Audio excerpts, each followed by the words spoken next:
Thank you, Ellen, for that. I appreciate that. And thank you, Bill Valley, for all the work you've been doing as well. And Deb and Kat, thank you for the work you're doing as well. So I got elected 2 years ago with an idea of a number of things that I wanted to accomplish. For me, being elected wasn't just about being up at the Capitol. It was about actually enacting and affecting change. And one of these things has been broadband. And the way that I describe it to people is that if you envision what the world was like before we had a federal highway system, it's hard to imagine what that would be like going forward into the future. What would this massive network of transportation look like if you didn't already have it? But it took vision, it took stalwartness, it took investment, and it took people who really knew that even if we don't know what the world is going to look like, we need to make that investment to allow it to happen.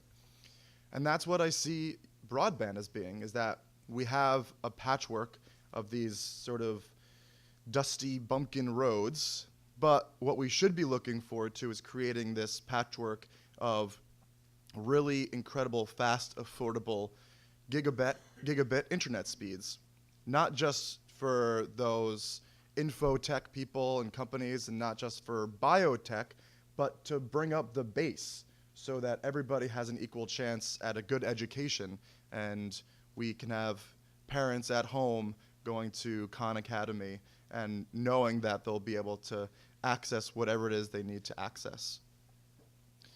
And I was surprised by the amount of pushback that there was with this idea from people who I expected to be allies. So whether this was unions who felt that this would hurt their jobs, or this was from the mayor's office worried about what this would mean politically in terms of the overall costs to implement, whether it's from big telecoms seeing that the power structure would leave their grasp. But my feeling is that we should be finding a way to work on this project together. I don't care if it's public, I don't care if it's private, I don't care if it's public-private. I just know that the only way we're going to get to the future is if we are very proactive in making sure that it happens. And so for my vantage point as someone who's in politics, what I'm trying to do is make sure the field out there knows how important this is. So I'm trying to be out there to popularize the idea. I'm going to be up here to make sure that my colleagues understand it. But the real work are from the people who are working in the municipalities, the people who are working from the think tanks, the people who are actually going to be getting this framework together. And then I see my job as explaining it to constituencies and getting them ready for it so that my colleagues know that they're protected, so that when we do implement this, there's no big blowback or pushback. And I think that there's a way for us all to work together to get this done. So if you imagine, one of the problems in Connecticut is that we have youth that are leaving, we have lower income earners that are leaving, we have businesses that are worried about our infrastructure. To me, it's not that universal broadband is a panacea, but it is that if we create this framework for businesses, for youth, for people in the infotech and biotech community, that we become so much more attractive.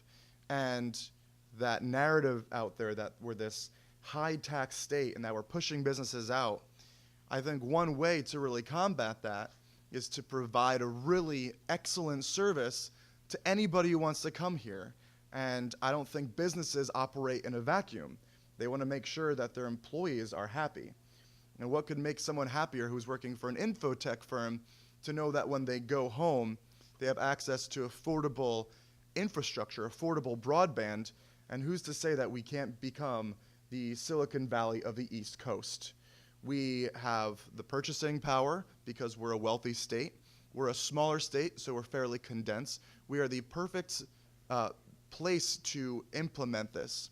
And I am out there talking constantly about how important this next step is for us. And I'm so glad that all of you are coming out here today, municipal leaders from across the Northeast Corridor. Thank you so much for your work. I'm going to do my best to back you up and to make sure that you have the support you need up here at the Capitol and hopefully across the board in other states, the capitals across the board there. But it might be that we just really need to have this done in these municipal pockets first to show that we can have success before we can do it on the state level. But I'll make sure that if you have success, that we have success here as well. So thank you all for coming out. I really appreciate your time, and I really, really appreciate the work that you're doing. Thank you.